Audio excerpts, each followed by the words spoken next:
Assim colocou. Tinha que cair lá embaixo.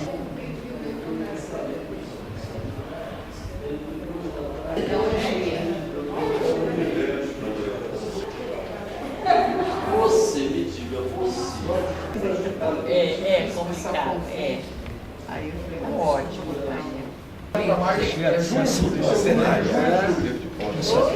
assim na relação. Tem que mandar. Está muito prático.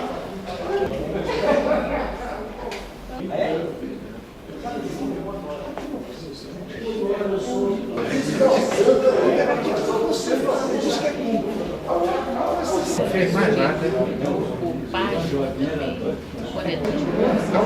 outro você levar para ele ou pode ser para tem tempo disso. E tem a pessoa. Boa noite a todos. Obrigado pelas presenças. Uma justificativa, vocês estão vendo a casa um pouco alterada pelas obras que estamos fazendo, são benfeitorias necessárias para melhorar as condições de nossas instalações. Então, por isso que vocês ainda estão vendo aí concreto aparente e outras coisas típicas de obra física, que devem estar concluídas até o fim deste semestre. Ou seja, como ainda vai haver, entre a palestra do Paulo José Cunha e o fim do semestre, ainda mais 3, é possível que essa situação ainda perdure e vocês vão ter que aturá-la, mas de qualquer maneira é em benefício da casa e são obras absolutamente necessárias e inadiáveis. Necessárias e inadiáveis. Então eu peço desculpas por eventual transtorno e tal, mas vai ficar bom e vai melhorar as nossas condições, não apenas no plano estético, mas também as condições de segurança de nosso prédio, de nosso querido edifício Escritor Almeida Fischer. Como eu sempre faço também, eu anuncio a palestra seguinte. E como eu disse, a palestra seguinte é daqui a 2 semanas, no dia 30 de maio, na quinta-feira 30 de maio, vai estar aqui falando uma quinta literária, nossa associada e dirigente, e agora diretora também da ANE, Vera Lúcia de Oliveira. Uma palestra intitulada O Duplo de Dostoiévski, um estudo sobre o estranho. Então, pela primeira vez, nós vamos enfrentar a obra de Dostoiévski, que evidentemente, como é tradição da professora Vera Lúcia de Oliveira, da Vera Lúcia de Oliveira, é uma palestra que faz a interseção entre literatura e psicanálise. Ela tem essa linha de pesquisa, foi uma linha de pesquisa que ela manteve ao longo de muito tempo, na graduação e na pós-graduação, essa interseção, literatura e psicanálise. Então, dessa vez, Dostoiévski. Ela já falou aqui sobre Shakespeare e sobre Guimarães Rosa, e sobre Graciliano Ramos, e sobre Antero de Quental, e sobre Raul Pompeia, né? Mas dessa vez, agora, daqui a 2 semanas, vai ser Dostoiévski, pela primeira vez aqui na ANE. E hoje nós temos aqui Paulo José Cunha. Paulo José Cunha é um associado muito querido nosso, e no ano passado ele deu 2 colaborações importantíssimas para as quintas literárias. Ele foi o entrevistador em 2 delas. Numa, nós tivemos aqui João Almino, que é um escritor, um ficcionista de ponta na literatura brasileira hoje em dia, né? Super premiado, e nós fizemos naquela ocasião, por sugestão do próprio Paulo, né, em função de conversas nossas, e do próprio João Almino, fizemos a quinta literária sob a forma de entrevista. Então, Paulo entrevistou o João Almino aqui, talvez algum de vocês se lembrem, e foi uma noite luminosa aqui para a ANE. No segundo semestre do ano passado, diante do sucesso daquela entrevista com o João Almino, eu pedi ao Paulo, novamente abusei do Paulo, para que ele entrevistasse a escritora coreana Gong Ji-young, que esteve aqui também dentro do projeto o projeto da ANE com o Literature Translation Institute da Coreia, né? E veio a escritora pela primeira vez, e o Paulo foi o entrevistador com tradução da embaixatriz Felipe Fortuna e da Yang Sang-woo, né, que hoje, por acaso, é a embaixatriz do Brasil, ela é uma coreana do Sul, que atualmente, por uma circunstância dessas inacreditáveis, é a atual embaixatriz, porque o marido é o embaixador do Brasil na Coreia do Norte. O casal Fortuna vive em Pyongyang. Entendeu? Só para vocês terem ideia a complicação que foi o visto dela para ser embaixatriz do Brasil na Coreia do Norte e uma coreana do Sul. Não vou me estender, mas é só essa curiosidade que vale. Hoje, Paulo José Cunha vai nos, depois de fazer essas duas excelentes entrevistas aqui no passado, ele que é jornalista, né, basicamente um jornalista, um professor de jornalismo, um poeta, e hoje ele vai apresentar aqui a palestra A Liberdade é Filha da Imaginação. Isso tem tudo a ver com a atividade dele, com a atividade de ensaísta, com a atividade articulista, né? Eu sou leitor do articulismo semanal dele, que é muito pontual, que é muito interessante e muito rico. E o Paulo então vai falar para nós sobre isso, que ele mesmo escolheu. Ele mesmo escolheu esse ali, e em tempos absolutamente pontuais para essa temática, né, da liberdade. Né, da liberdade, porque o que se vê está um pouco longe disso. Então, para ser bem comedido na minha manifestação. Mas, de qualquer maneira, nós temos a certeza de que hoje, pela terceira vez seguida, em 3 semestres seguidos, nós vamos ter o privilégio de ouvir aqui na ANE Paulo José Cunha. Após a palestra do Paulo, eu já combinei com ele, e ele anuiu, em atender algumas perguntas, uns 10 ou 15 minutos, antes de nós nos dirigirmos ao foyer da ANE, ao foyer do auditório, perdão, ao foyer do nosso auditório, para confraternizar em torno dele. Então, quem não puder fazer as perguntas no curso depois da palestra, ou no curso da Quinta Literária propriamente dita, evidentemente que o Paulo estará aqui no foyer, confraternizando conosco e num coquetel que a ANE ofereceu a ele, vai oferecer, né, a ele mesmo. Então, mais uma vez agradecendo suas presenças, eu tenho a alegria, a honra, e isso no plano pessoal e no plano intelectual também, de passar a palavra ao nosso associado e amigo Paulo José Cunha.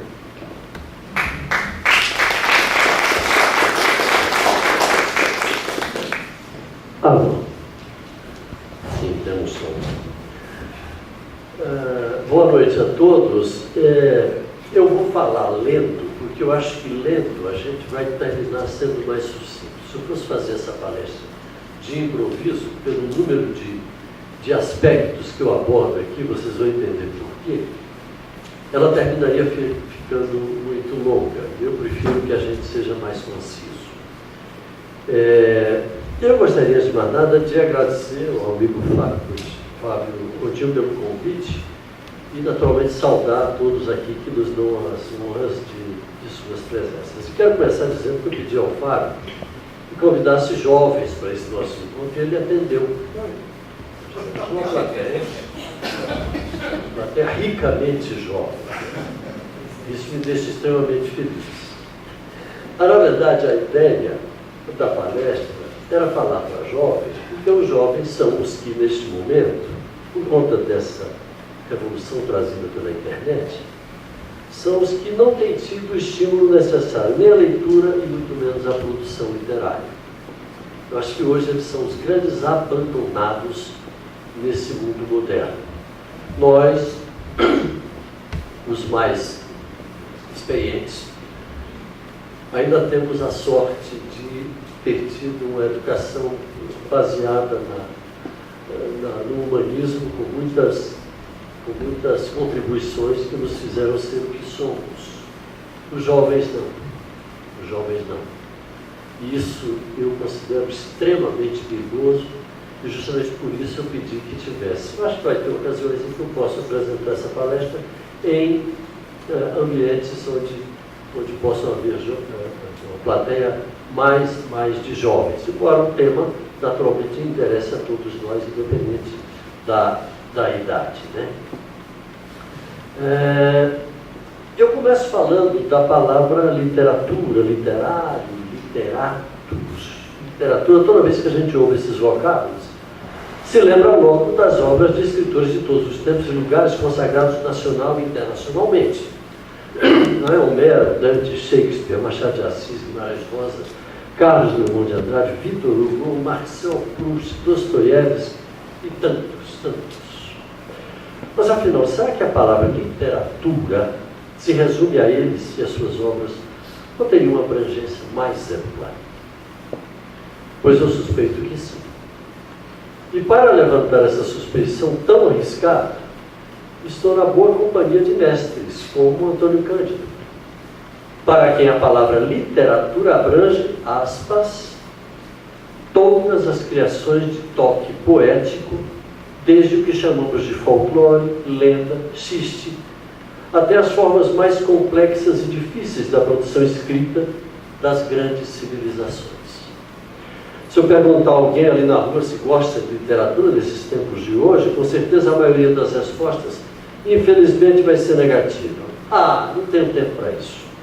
Ah, é muito chato. Ah, esses livros são para pessoas de um nível de educação muito elevado, eu não gosto de literatura. Prefiro fazer outras coisas. Mas aí eu perguntaria, fazer o quê, por exemplo? Ouvir música, assistir novela, ver filme, ver algum espetáculo. Ora, meu caro, me desculpe, mas nem que você não queira, se você faz essas coisas, você gosta de literatura. Já que todas essas produções se enquadram, de uma forma ou de outra, no conceito geral de literatura. Ou não é literatura da melhor qualidade, uma letra de Chico Buarque, a gente falava até agora há pouco sobre isso ali, de Cartola, de Nelson Cavaquinho, de Aldir Blanc. E olha que eu só estou citando 4 craques da MPB. Voltando ao mestre Antônio Cândido, aspas, a literatura aparece claramente como manifestação universal de todos os homens em todos os tempos. Fecha aspas. Porque não há homem que não consiga viver sem contato com alguma forma de fabulação. Fabulação que aparece até mesmo quando dormimos, sonhamos. Ora, todo sonho encerra uma narrativa. A gente conta sonhos. Ah, eu sonhei que estava acontecendo isso. Uma narrativa, e na maioria das vezes, são tão fabulosas que dizemos, isso não é real, só pode ser sonho. E por vezes esses sonhos são tão intensos que o sonhador não resiste, como foi o caso do cineasta japonês Akira Kurosawa, que converteu 8 sonhos dentro de um filme maravilhoso, chamado justamente de Sonhos, e fez um sucesso danado em 1990 no Festival de Cannes. Ora, se os próprios sonhos, por uma licença forçada, podem ser enquadrados como pertencentes à raiz da literatura, mas ainda em situação de vigília, acordados, podemos incluir aí, como anota Antônio Cândido, as anedotas, os causos, as histórias em quadrinhos, os enredos do noticiário cotidiano, os seus crimes e ocorrências políticas e econômicas.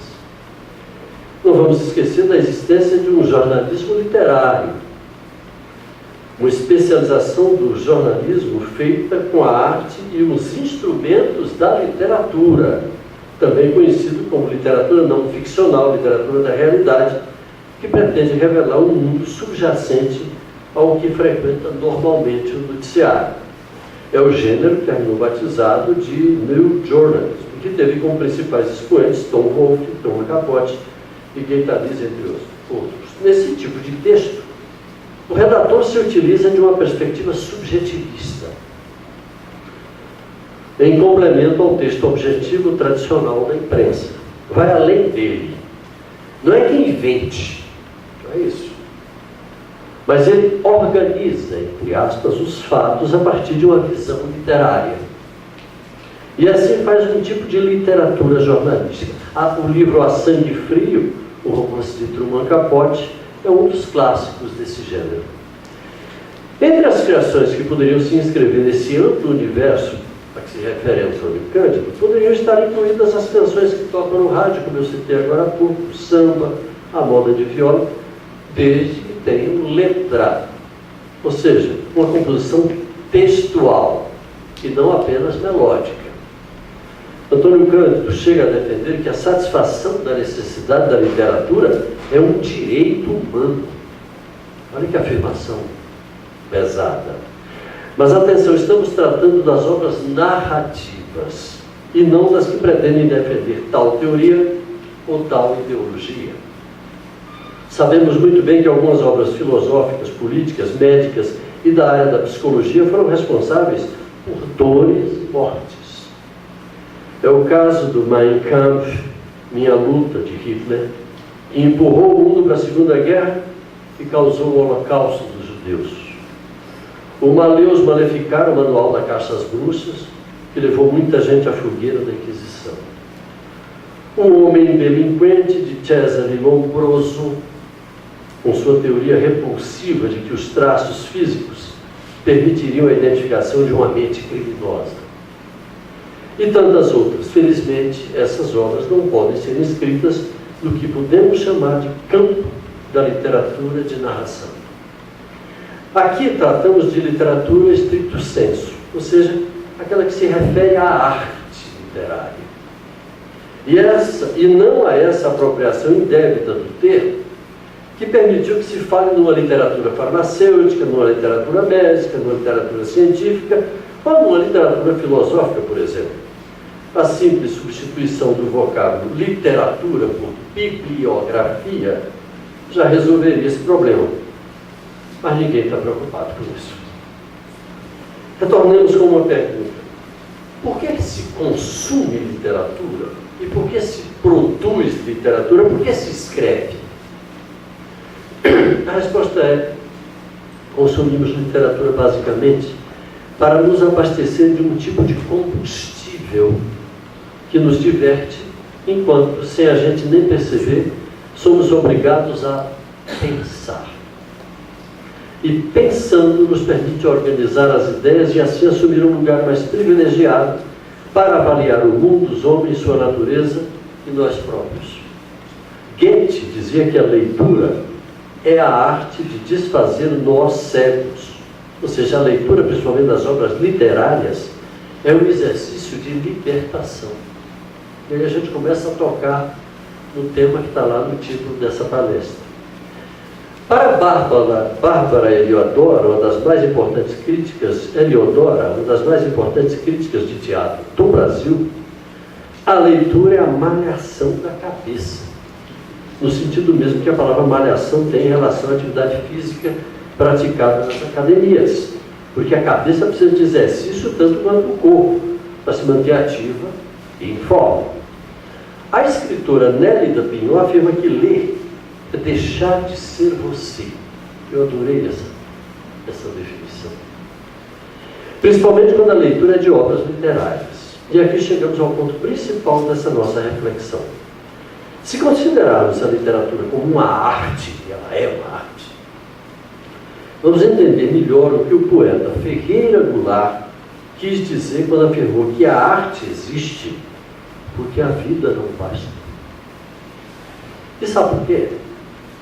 Porque nós, humanos, não nos contentamos com nossa única vida. E como não podemos nos multiplicar para viver várias vidas, nós inventamos a literatura, por meio da qual conseguimos, entre aspas, viver outras vidas, nos meter nas vidas alheias, mesmo que apenas durante o tempo em que estamos mergulhados na leitura, nos autores e na intimidade dos personagens das obras literárias. A literatura faz a vida se multiplicar.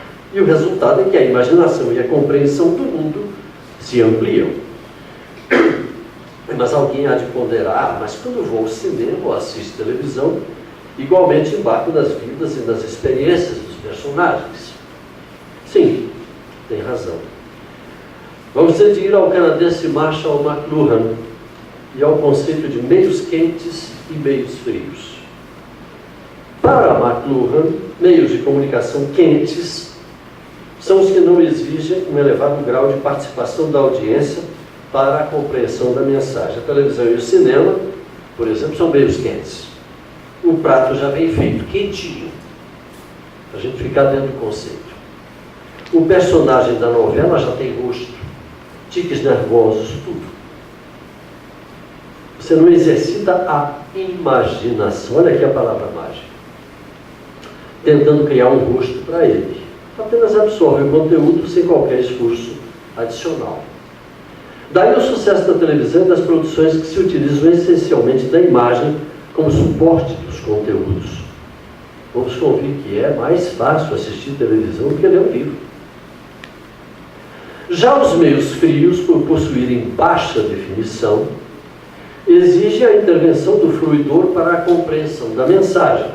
É o caso dos livros, dos jornais, das revistas, do rádio, pois eles exigem uma elaboração mental para organizar e imaginar, de novo a palavra mágica aqui, o que o conjunto de palavras quer dizer, ouvidas ou lidas.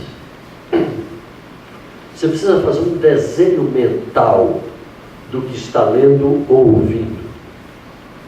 Mesmo vocês que estão aqui, esse meio aqui é um meio frio.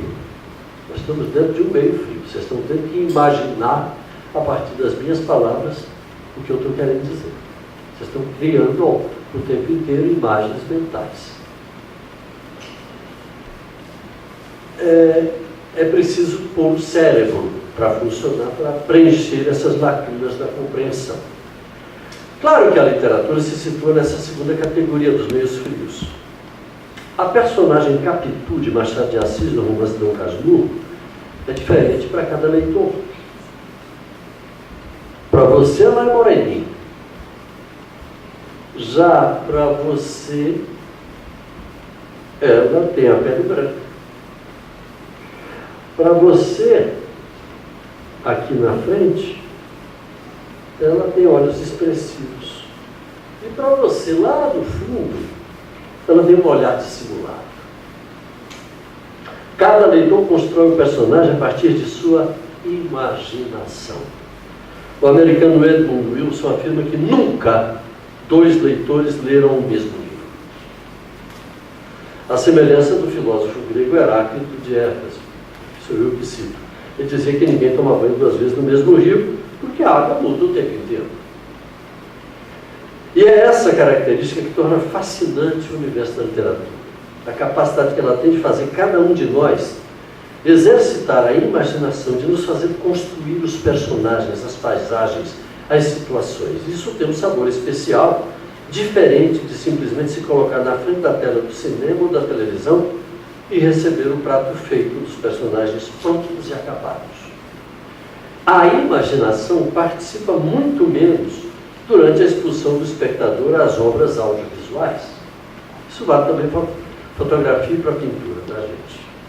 Não que os meios audiovisuais não permitam a criação de obras-primas, como, sei lá, a fotografia de Cartier-Bresson, ou a pintura de Cézanne. Aliás, tem uma reprodução ótima ali no foyer. Um cinema de Charles Chaplin. Mas eu acho que você podia cuidar melhor então da segurança da... É só essa? Esse não tem. Colocado, sistema de eletrônico de proteção aí, gente. De repente, aqui não tem nem preço. As novelas de Dias Gomes, o teatro de Shakespeare. Mas aqui se trata de uma outra categoria de arte que foge ao objeto da nossa reflexão nesse momento aqui. Elas nos enriquecem sim, mas são um enriquecimento que vem de outra forma. E aqui chegamos a um outro ponto. Toda obra literária é produto da imaginação do escritor, mesmo as que se baseiam em fatos reais, como é o caso entre nós dos sertões de Euclides da Cunha. Então, se não posso confiar na precisão da informação histórica que ela traz, ou na informação econômica, ou na informação política, já que tudo foi inventado pelo autor, agora baseado em fatos reais, qual a relevância das obras literárias? Joel Rufino dos Santos, escritor e historiador, dizia que a literatura acrescenta à realidade alguma coisa que a realidade não tinha. Coloca um plus na realidade. Quando você lê uma obra como Galvez, o Imperador do Acre, de Márcio Souza, ou A Guerra do Fim do Mundo, de Vargas Llosa, você não está indo atrás do rigor histórico dos acontecimentos, lá do primeiro romance, da anexação do Acre ao território brasileiro, no século XIX. Nem o rigor histórico da Guerra de Canudos, tão bem relatado nos sertões de Euclides da Cunha, que acabamos de mencionar, e que serviu de base à Guerra do Fim do Mundo de Llosa. Mas, como diz Rufino, a literatura não é uma servidora da história, é muito mais. Ela ilumina a história, ela fixa outros parâmetros de avaliação e de percepção. A segunda parte é aqui, só falou da iluminação. Quer um exemplo? Para o bem ou para o mal, a imagem que temos do índio brasileiro foi fixada literariamente por José de Alencar. Alguém tem alguma dúvida disso? O que entendemos por elite brasileira foi desenhado na literatura de Machado de Assis. Quem duvida que a figura clássica do nordestino magrinho, fraco, indefeso, que vence os poderosos pela astúcia, pela inteligência rápida, pela presença de espírito, no meu caso de João Grilo, de Pedro Malas Artes, não teve a participação de Ariano Suassuna, que, aliás, já foi beber no desenho desse nordestino arteiro fixado nas obras de literatura de cordel, como As Aventuras de Pedro Malas Artes, As Proezas de João Grilo, histórias que foram escritas há quase um século. É como se a lembrança fosse um registro do que ficou esquecido. Aliás, Clarice Lispector dizia que a gente só deve se lembrar daquilo que a gente esqueceu. É uma frase que entorta o raciocínio, né? Cria um choque, um curto-circuito. É o que faz, por exemplo, o amazonense Milton Atum, quando recupera o que ele chama de memória turva. Aquilo que já não é mais possível recuperar com facilidade, essa memória esfumaçada e sem contornos nítidos, que ele traduz em linguagem que abre uma janela enorme de compreensão de um Amazonas e de uma Manaus que não cabe nos compêndios da historiografia oficial, mas podem ser encontrados nessa memória involuntária que o escritor guardou desde os tempos da infância. É o que acontece com o nosso Almino Afonso. João Almino Afonso é o político. João Almino, que vem fixando os contornos do brasiliense, aí entre aspas ainda, não sei durante quanto tempo. Essa figura em construção em seus romances, como Cidade Livre, que aliás eu recomendo enfaticamente os livros dele, que eu li alguns, esse eu considero um dos melhores. É o que faz a poesia de Nicolas Berra, a melhor tradução das contradições de nossa cidade, de nossa gente. Manuel de Barros dizia que só 10% do que ele escrevia era mentira, o resto era invenção. É ótimo. É outra maneira de entortar o raciocínio. E mais, dizia ele, radicalizando, tudo que não invento é mentira. Foi o que eu também tentei fazer com a minha Teresina, lá no Piauí, no poema longo Perfume de Rezedá, que terminou dando esse livro aqui, que eu lancei aqui em Brasília, por sinal. Já vem desde 2005, esse livro existe. Em que falei de uma infância em que havia meninos que caminhavam sobre nuvens de cavalos voadores, e de um tal de Chico Carvoeiro que virou carvão de tanto que não morreu. Isso era meu sonho, era minha realidade. E nada disso é mentira, é invenção. Ora, se eu inventei, está inventado. Passa a ser real, está inventado. Literatura é invenção. E a invenção vai além da história, quem além do tempo avança e recua dentro dele, incentiva o leitor a criar sua própria viagem imaginária e alargar seu mundo, vivendo em outros mundos, conhecendo gente de todas as eras, de todos os lugares, inclusive de fora do planeta, toda a realidade palpável ou impalpável. De outra forma, como poderíamos visitar o inferno se não fosse pela arte de Dante Alighieri na Divina Comédia? E voltar de lá sem nenhum arranhão, nenhuma queimadura. Como poderíamos viajar ao centro da Terra se não fosse pela arte literária de Júlio Verne? Como ir a Macondo e viver num lugar onde a realidade é mágica e por isso mesmo sintetiza tão bem os contrastes e as surpresas de nossa América Latina, se Gabriel Garcia Marques não tivesse escrito 100 anos de solidão, ambientado na cidade de Macondo, situado em algum lugar desta Latinoamérica onde, aspas, choveu durante 4 anos, 11 meses e 2 dias. Uma mentira tão maravilhosa que ninguém duvida que seja real. Será que a Rússia seria a Rússia sem os irmãos Karamazov, de Fyodor Dostoiévski? Será que a Bahia seria a Bahia, os baianos seriam os baianos sem a obra de Jorge Amado, que fixou no imaginário brasileiro e mundial a riqueza da cultura baiana e o desenho do homem baiano? Agora a segunda pergunta, por que escrever? Para ganhar dinheiro? Aposto que vocês não iam responder assim. Porque eu estou aqui entre vários escritores e poucos de nós, não sei se alguém aqui, ganhamos a vida com o que escrevemos. Os motivos são outros. Os escritores dão as mais variadas respostas quando a gente coloca esse problema. Eu costumo fazer essa pergunta durante esse programa que eu apresento na TV Câmara, chamado Casa das Palavras. As respostas são as mais variadas possíveis. Nenhum diz para ganhar dinheiro. No dia que eu entrevistar o Paulo Coelho, talvez eu mude de opinião. Vamos ouvir algumas delas. Raquel de Queiroz. Acho que para cada escritor há uma razão diferente. No meu caso, num certo sentido, é o desejo interior de dar um testemunho do meu tempo, da minha gente e principalmente de mim mesmo. Eu existi, eu sou, eu pensei, eu senti. E eu queria que você soubesse, você leitor soubesse. João Cabral de Melo Neto. Eu tenho a impressão de que a gente escreve por dois motivos.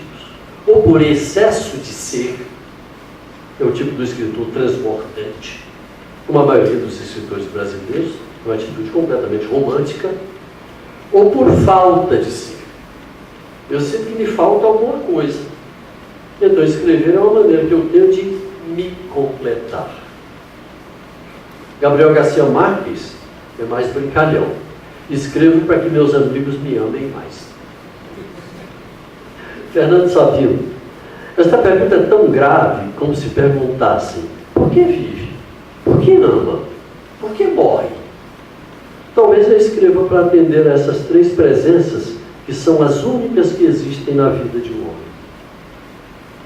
Fernando Pessoa. Eu escrevo para salvar a alma. E o português José Saramago. Antes eu dizia, escrevo porque não quero morrer. Mas agora eu mudei. Escrevo para compreender o que é o ser humano. Já estamos nos encaminhando para o final. Eu poderia encerrar sem uma palavra sobre os novos e desafiadores tempos em que nós, leitores, deixamos de apenas ler para também sermos lidos. E não pelo que escrevemos, mas em razão do que lemos. Claro, no passado, dizíamos que o leitor nos lê, mas igualmente lemos o leitor, porque pensamos nele quando estamos produzindo uma obra literária. O escritor Ricardo Ramos diz que pensa no leitor o tempo todo e escreve para ele. Aspas. Só que é um jeito diferente de pensar, não propriamente imaginar o que ele espera, mas trazê-lo à minha realidade, a realidade dele, para dentro do seu mundo, do mundo dele, Ricardo. Justamente por isso, quanto mais pessoal e individualizado o escritor, mais ele tem capacidade para atingir um número maior de leitores. Agora eu me lembrei do célebre, né? Se queres ser mundial, escreve para a tua aldeia. Fala da tua aldeia. Hoje, essa possibilidade de troca entre escritor e leitor deixou de ser imaginária, gente. Agora é real, é palpável. Com o advento dos livros eletrônicos, os Kindles, conectados à internet, já é possível a editoras como a Amazon, a Saraiva ou a Cultura saberem exatamente em que página você parou da leitura de um livro eletrônico. Trechos mais lhe interessaram, porque você pode tê-los marcados de amarelo, como a gente pode fazer nesses livros eletrônicos, no resto da vida. Quanto tempo você dedicou à leitura de tal página? Que gênero literário mais lhe atrai e até mesmo quanto costuma gastar na aquisição de livros? Já perceberam que a gente compra um livro aqui e logo depois começa a receber um monte de obras similares, parecidas, próximas do nosso gosto? Esses leitores de leitores, entre aspas, podem lhe indicar obras que estão na sua faixa de interesse e assim direcionar suas leituras. Portanto, o que é aterrorizante. Mas eles podem, de certa forma, podem, sim, controlar, direcionar as suas escolhas. Olha que terrível isso. É uma realidade assustadora, mas ao mesmo tempo desafiadora, porque nos provoca a sair da zona de conforto e confrontar a tecnologia com o que só nós humanos temos, a imaginação, que podemos pôr a serviço de nossa liberdade. Pois os computadores podem tudo, mas nunca conseguirão imaginar, porque nenhuma máquina cria. No máximo, uma máquina, um computador, estabelece interligações entre elementos pré-selecionados, seguindo algum padrão, dependendo de um programa. É uma máquina repetitiva, não é uma máquina que cria. O computador cria, não. Ele interrelaciona elementos. Daí a criar, olha, uma diferença estupenda. E aqui voltamos ao início, quando afirmamos que a imaginação só se desenvolve quando é ativada, principalmente pela leitura. Foi um pulo magnífico do gênero humano sair da pintura rupestre para a escrita, para a leitura, em consequência. Especialmente de obras literárias que nos provocam e nos incentivam às viagens por dentro da vida de personagens que moram em tempos e lugares aos quais só a literatura consegue nos transportar. Qualquer experiência derivada do contato com obras literárias, sejam elas clássicas, atuais, futurísticas, experimentais ou de simples provocação estética, traz como recompensa um crescimento da imaginação. Só ela permite ao ser humano ampliar os horizontes interiores, expandir-se, abrir-se para novas e instigantes experiências, viver a vida em plenitude. E eu até acrescentaria, viver a vida em multivida. Algo inimaginável para quem opta por atravessar a vida na condição de biodigestor, apenas comendo, bebendo e produzindo esterco. Ou como diria Fernando Pessoa, cadáver adiado que procria. Que é outro verso devastador. O argentino Jorge Luiz Borges era um leitor voraz, a ponto de dizer que não se envaidecia dos livros que havia escrito, e sim dos que havia lido. Aqui entre nós, conversa dele. Borges era muito vaidoso, tinha um orgulho danado da própria obra. Mas já perto de morrer, cego, doente, ele afirmou que não lamentava os livros que não havia escrito, e sim dos que não havia lido. E aqui já não devia estar mentindo, acho que já era verdadeiro. Né? E tanto ele gostava de ler que ele chegou a afirmar que imaginava um paraíso como uma livraria, uma espécie de livraria. O jornalista Abdias Silva, que alguns aqui, alguns colegas das antigas, né, eu estou aqui consolando, dando meu tempo lá de comitê de imprensa da Câmara do Senado, o jornalista Abdias Silva, com quem convivi durante muitos anos aqui no Jornal do Brasil, figura maravilhosa, amicíssimo de Mário Quintana, me contou que quando correu notícia da venda do Hotel Majestic, onde o poeta Mário Quintana morou, num de seus quartos, durante 12 ou 15 anos, uma amiga do poeta foi lá consolar Mário Quintana, mas ouviu dele uma frase que bem demonstra o que vimos tentando demonstrar até aqui. Quintana disse: fique tranquila, eu moro dentro de mim mesmo. Incrível, né? Olha o tamanho desse mim. Eu moro dentro de mim mesmo. Outra coisa, a expansão da imaginação nada tem a ver com origem ou poder aquisitivo. Não esqueçam que eu produzi essa palestra para um público jovem como vocês. Né? Vocês devem conhecer pessoas muito humildes, mas de vida interior intensa e rica. Como devem conhecer pessoas ricas, mas de vida interior paupérrima e de poucas luzes. Daí a afirmação anterior, segundo a qual a imaginação é a fiadora da liberdade. Liberdade que resulta diretamente da ampliação dos limites da imaginação, que por sua vez deriva diretamente do acesso aos bens culturais, que aliás estão muito em risco neste momento, neste país.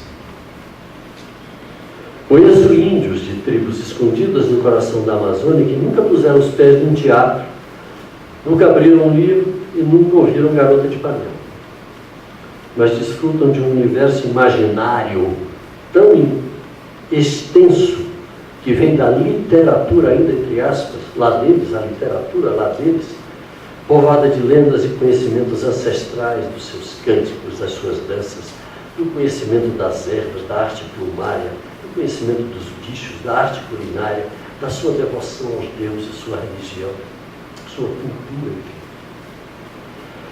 Sim, amigos queridos, a literatura é a mãe da imaginação, uma das. E é ela, a imaginação, que nos assegura o maior bem que podemos desfrutar. A sua filha, a liberdade. Liberdade de pensar, de fixar pontos de vista, de tomar posição, de ser donos dos nossos atos e de nossas atitudes. Sim, e esse foi o ponto que me levou até a produção dessa palestra que já vai para o seu encerramento. É possível encarcerar um homem, mas é impossível aprisionar a imaginação dele. Principalmente a que se desenvolveu pelas viagens a mundos, personagens e experiências diversas através da literatura. Por isso insisto que a imaginação, inseminada pela literatura, é a mãe da nossa liberdade.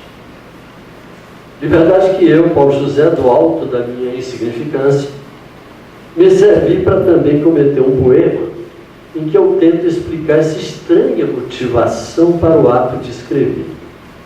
O poema é curtinho. Bom, depois eu já vou para o encerramento. O poema diz assim: escrevo para saber o que dizer. Na esperança, acredito, de que o galope das palavras diga o a ser dito. Não colho palavras, cavo, e não me iludo por inútil. Assim, sem rumo no escuro, apenas escancaro a porta, e que o verbo ache seu prumo. Nada disso, minto. Palavra alguma revela exatamente o que sinto. Sem pretender a clareza, escrevo na claridade, pois as palavras mais claras são de todas as melhores para esconder a verdade. Vivemos tempos difíceis em nosso país, muito difíceis. Sabemos muito bem que o sol vai demorar muito a nascer. A camada de nuvens de chuva é espessa e a crosta de gelo da indiferença é grossa demais. Então, se não há saída para fora, é hora de abrir saídas para dentro. Ampliemos a imaginação e conquistemos a liberdade possível. Muito obrigado a todos.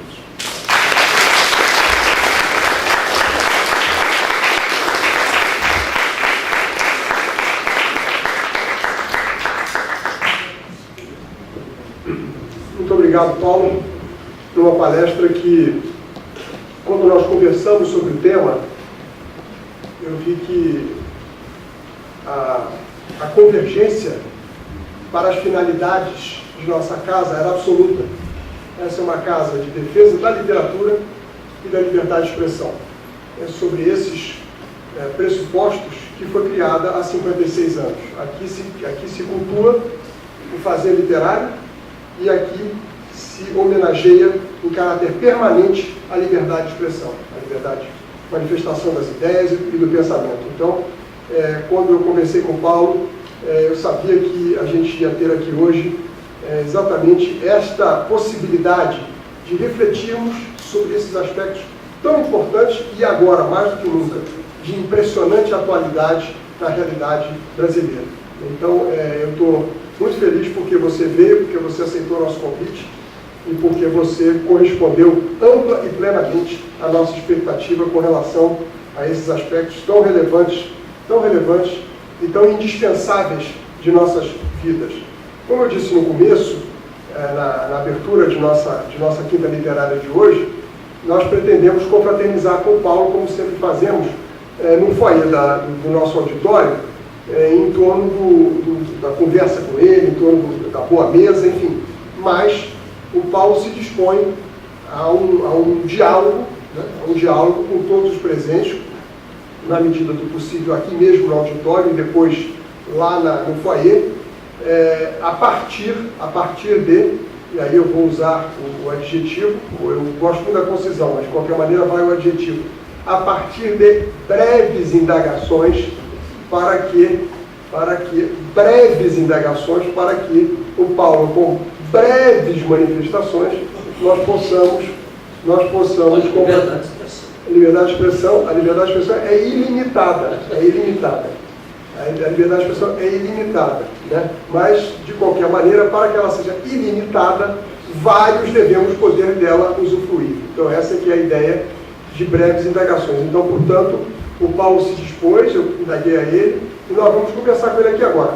Se não for possível concluirmos essa conversa, ela será concluída lá no nosso foyer, em torno da mesa de coquetel que nós preparamos em homenagem a ele, desde já agradecendo a presença. Como eu disse também no começo, daqui a 2 semanas nós vamos ter aqui mais uma quinta literária, no dia 30 de maio, mantendo a quinzenalidade, uma palestra de Vera Lúcia de Oliveira sobre Dostoiévski, né, especificamente sobre o duplo de Dostoiévski, né, um estudo sobre o estranho. E depois, na quinta-feira seguinte, na quinzena seguinte, no dia 13 de junho, nós lançaremos aqui neste auditório o livro Quintas Literárias 2018, que é um trabalho que nós estamos fazendo já pela segunda vez, pelo segundo ano consecutivo. Fizemos o Quintas Literárias 2017, que foi lançado aqui no fim do ano passado, mas agora já em 13 de junho vamos lançar o Quintas Literárias 2018, reunindo as Quintas Literárias apresentadas aqui no ano passado. Então nós estamos um pouco mais adiantados com relação a 2017. Em 2017 nós levamos 1 ano para fazer o livro. Agora levamos 6 meses. Então estamos ganhando agilidade nesse aspecto editorial. Então quem quiser fazer pergunta ao Paulo, por favor, se manifeste antes. Luiz Solano. A minha felicidade é dupla do abraço que eu recebi de você. Fazia quase 30 anos que eu não encontrava você. E só digo uma coisa, uma frase para você. Deus se revela nas coisas simples e bonitas. E você é uma delas, meu caro Paulo. Muito obrigado. Muito obrigado. Eu gostaria só de aproveitar também, antes de ver a segunda pergunta, para dizer o seguinte, que eu também pretendo voltar aqui com uma outra palestra. Desta vez eu quero ver se eu enfrento um tema, acho que um pouco mais árido, que é a vocação para a finitude na poesia do poeta Torquato Neto, que por acaso é meu primo, com quem eu convivi durante muito tempo. Eu acho que é desafiador, mas enfim. Boa noite a todos.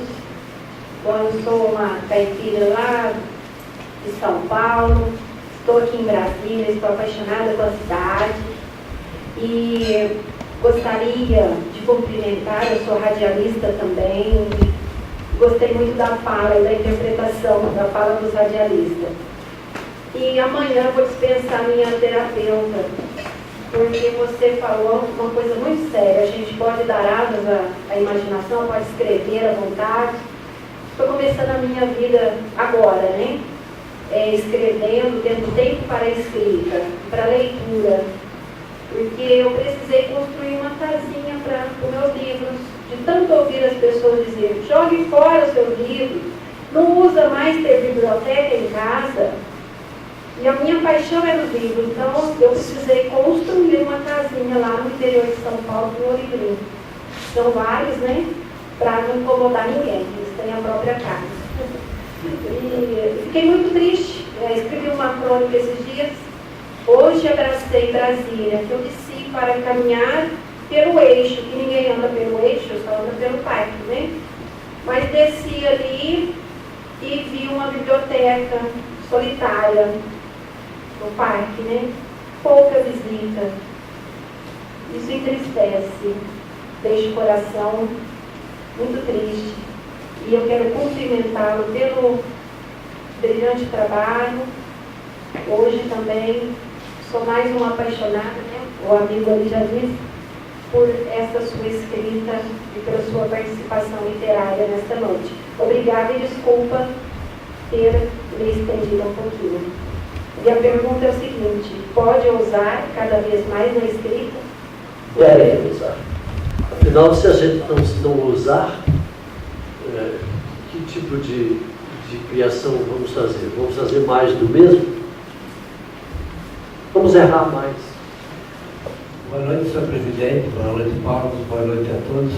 Aldo Paviani, eu sou professor da UNB e continuo ativo. Estou vendo um seminário sobre técnicos, sobre a região metropolitana de Brasília, que é um desafio. E lá eu tive uma intervenção, quer dizer, fui entrevistado para verificar qual era o meu pensamento sobre a região metropolitana. E no meio disso eu pensei no seguinte: todo mundo que se falava antes falou em investimentos na área metropolitana, Fundo Centro-Oeste, essas coisas. Aí na minha resposta, eu perguntei uma pergunta: o que se investe em educação? E aí, aproveitando a bela fala do Paulo, meu desenho das amortes, né, eu diria que a literatura depende de se estimular, desde jovens, a ter gosto de ler. E onde é que estão as bibliotecas públicas, não é? A biblioteca pública demonstrativa aqui está fechada há anos. Então eu acho que eu vi a questão de 2 horas, um depoimento de um cidadão que conhece bem a Finlândia. Lá tem dezenas de bibliotecas e elas têm um anexo só para criança.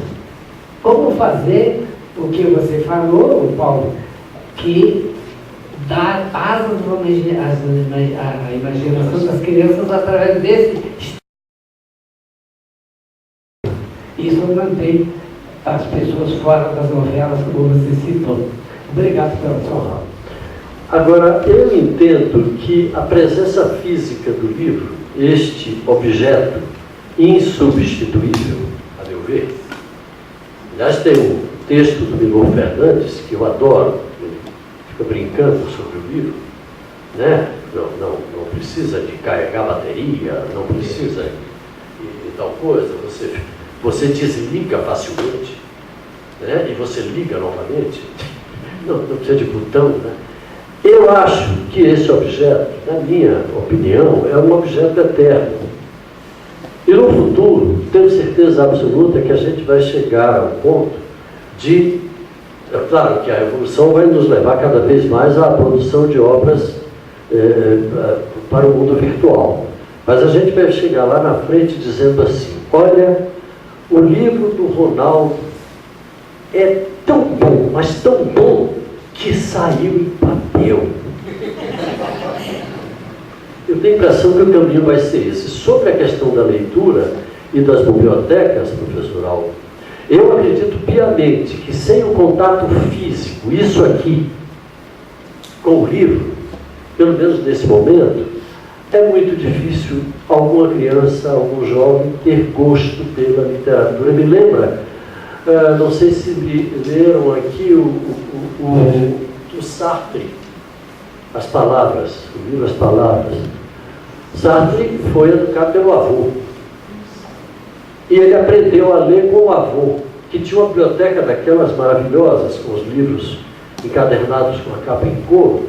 E ele disse que foi a primeira pessoa do mundo, pelo menos que ele conhecesse, que aprendeu a ler sem saber ler. Aprendeu a gostar de livros sem saber ler. Porque o avô segurava ele no colo para ele passar a mão nas lombadas dos livros.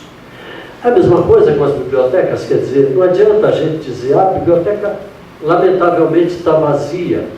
Está vazia por quê? Porque não há outras bibliotecas que tenham incentivado essa leitura. Assim como há pais e mães também, vamos botar o dedo na ferida, a família tem uma responsabilidade muito grande nisso, que não oferece nas suas residências, suas casas, espaços de contato das crianças e dos jovens com os livros. Aí fica muito difícil. Uma conspiração, sem a teoria praticamente, para tornar o Brasil uma nação ágrafa, aquela que não quer ver.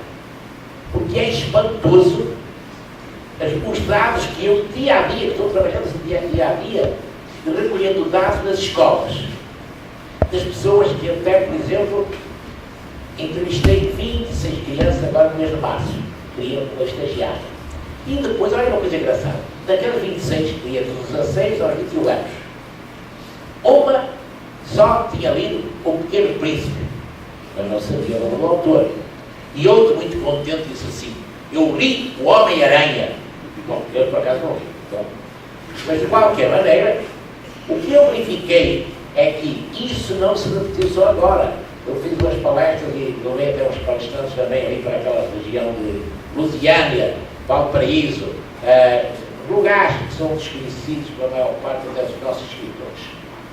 Num colégio ali na cidade ocidental tinha 680 pessoas. E o que é que eu verifiquei depois do inquérito?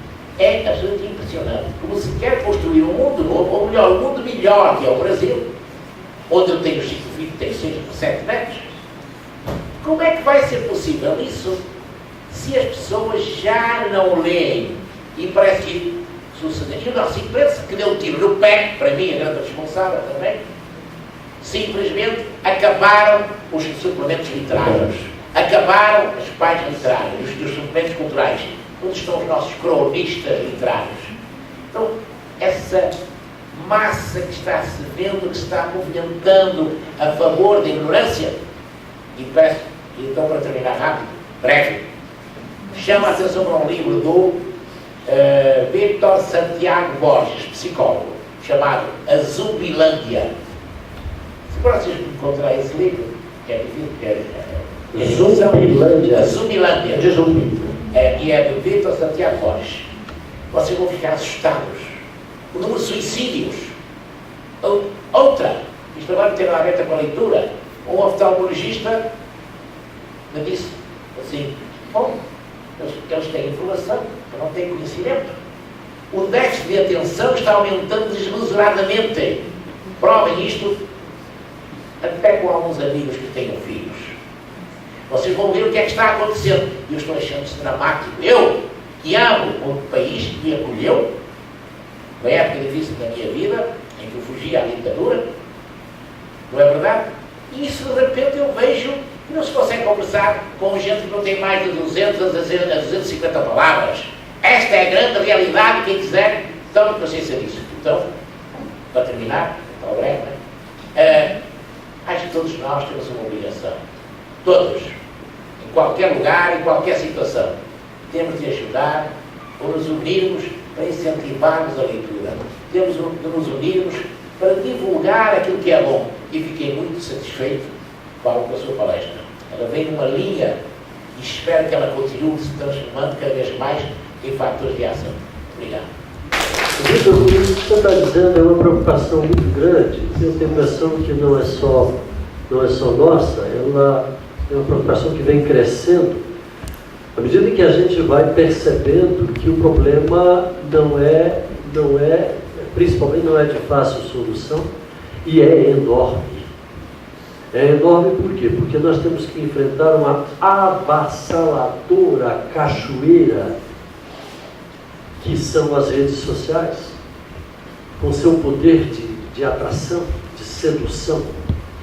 Então, a leitura que existe é a leitura rasa, rasteira, miúda e inconsequente, vamos usar uma palavra até que não é muito bem apropriada, para esses novos, esses jovens, esses que chegam à adolescência. adolescência e até um pouco adiante. Eu já conheço pessoas que já são adultas, que já saíram ali da adolescência, mas pegaram esse período e que já não têm mais o gosto pela leitura, que era comum às nossas gerações, ao nosso tempo. A gente gostava de ler. É diferente de ser obrigado. E eu tenho a impressão também que a escola tem contribuído muito com isso. E sabe por quê? Porque a escola tem a mania de obrigar os estudantes a lerem. Por quê? Porque tem que fazer a prova. É uma coisa de decorar os personagens de Machado de Assis, Capitu, Bentinho, lá no Dom Casmurro, ou então quais são as obras de Machado, aí você vai citando, decora aquelas listas. Para quê? Com que finalidade? Eu tenho a impressão que a gente precisa voltar lá ao início, ao prazer da leitura. Isso pode ser feito, inclusive, através desse mecanismo, sim. Não digo que não, mas a gente vai ter que fazer uma mistura, sim, com as obras audiovisuais para poder pegar esse novo leitor. Esse novo leitor está perdido. Perdido, que eu digo, no sentido de difícil captura. Eu acho que, sim, talvez exista mesmo aí uma conspiração ágrafa, como você citou logo no início. Ele falou que uma obra seria tão boa que seria impressa em livro. Então, presidente, mais uma vez, parabéns pelo trabalho da Anne em fazer o livro virtual, e a Kátia, que saiu com ele aqui, tiveram a ideia e a Anne também acolheu. Eu não tive dúvida, o Anchieta e a Rosângela me ajudaram nesse sentido. Estão aqui diversos livros que eu vou distribuir nas bibliotecas do Distrito Federal para mostrar esse trabalho tão bom da Anne. E também eu queria parabenizar a Anne por trazer um assunto tão importante, tão atual na sua discussão, que é uma pessoa, um cidadão de Brasília, que vive o Brasil como poucos aqui, inclusive na sua pena. Então, aí é que vem a minha pergunta, Paulo. Você que vive tanto na área da política e da literatura, a gente que tem um pouquinho mais de idade, jovens como você colocou muito bem aí, a gente via que antigamente a política e a literatura estavam muito juntas. E hoje a gente vê que casos de Sarney, de Graciliano Ramos, de Jorge Amado, tantos outros, e hoje a gente não vê isso mais. Na sua visão, ao menos no que eu tento entender, na sua visão, aconteceu isso mesmo, e por que teria acontecido isso? Na minha opinião, a política foi sequestrada pela ambição de alguns que não têm, a maioria, que não tem o menor preparo para estar ali.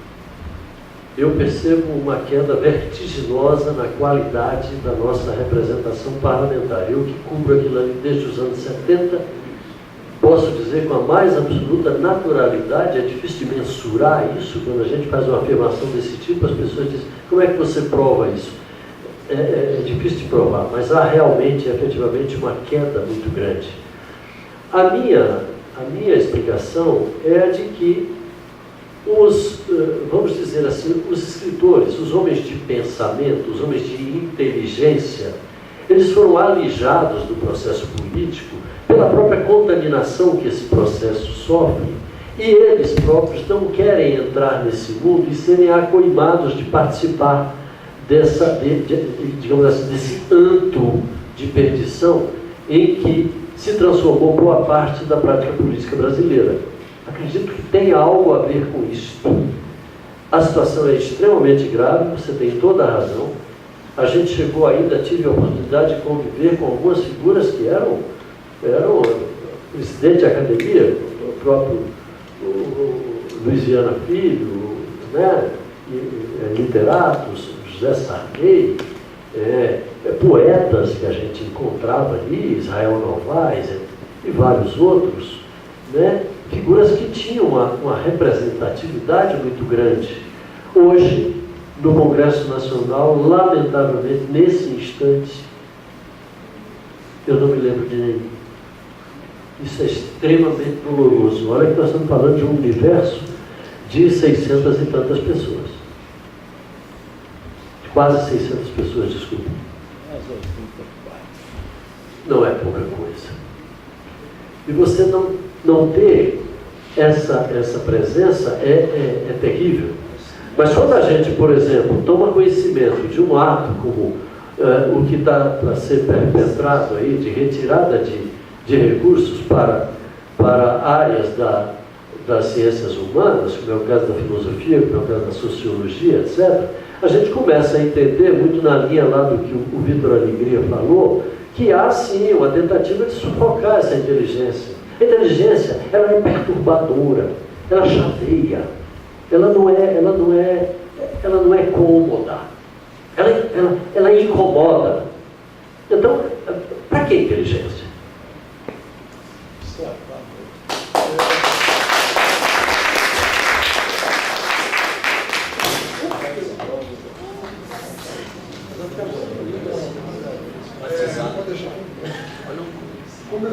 Como eu disse antes, eu vou passar um certificado agora, um certificado úmido ao Paulo, que evidentemente é só simbólico, porque ele vai ser substituído e vai ser entregue a você oportunamente. Mas você eu quero esse. vai receber esse. Não. Ninguém na ANE recebeu até hoje um certificado úmido. Você é o primeiro. Úmido e acidentado.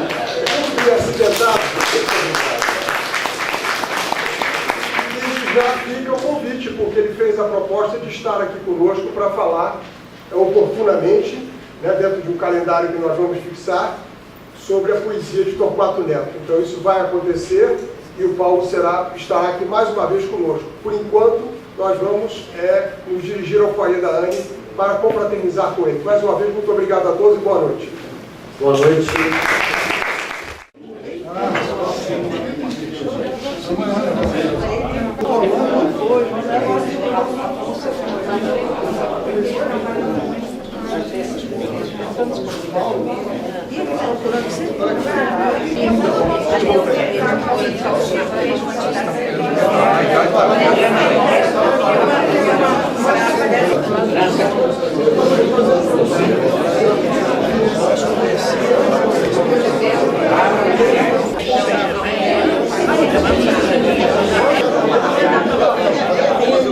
Vai ser.